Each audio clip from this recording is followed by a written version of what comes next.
چی داری میبینی؟ دارم میبینم که من چقدر ثروتمندم. خلوچل. جدی میگم. وقتی حس میکنم پول تو جیبم کمه، کیف پولمو در میارم و عکس تو رو نگاه میکنم. بعدش تو یه لحظه ثروتمند میشم. به خاطر اون گردنبنده؟ نه، همینجوری فکر کردم، ولی باید قیمتشو بفهمین دیگه. باید 80-90 تایی باشه. تو هم گفتی خودت 38,000 تا داری، آره؟ آره. پس دیگه میمونه 50-60 هزار تا.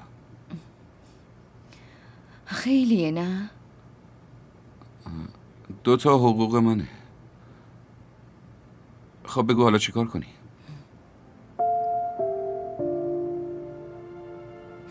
ساکت بگیر و بخواب.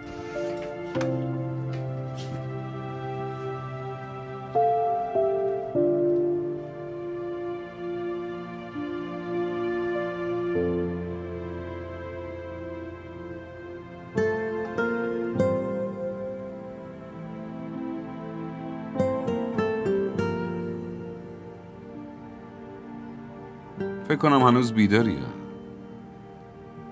آخه چطوری بخوابی؟ چه حسی بهت دست میده از اینکه شوهرت نمیتونه حتی یه گردنبند معمولی برات بخره؟ راستشو بگم، من بیشتر از تو دلم میخوادش. خواهشم بخواب. من خوابم نمیاد. آخه دلم خیلی گرفته مهوش. چی بگم آخه؟ دلم میخواد همه گردنبندای دنیا رو بخرم و بریزم به پات. داری به هم توهین میکنی. توهین؟ این چه حرفیه میزنی؟ من دارم از خجالت آب میشم. آخه من کی گفتم اونو برام بخری ها؟ همینطوری فقط خوشم اومد ازش. گفتم یه روز میخرمش.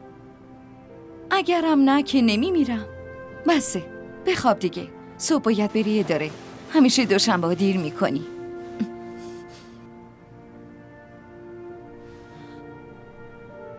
دلت برای بدبختی من میسوزه؟ بیا بازی فکری به کلت زد؟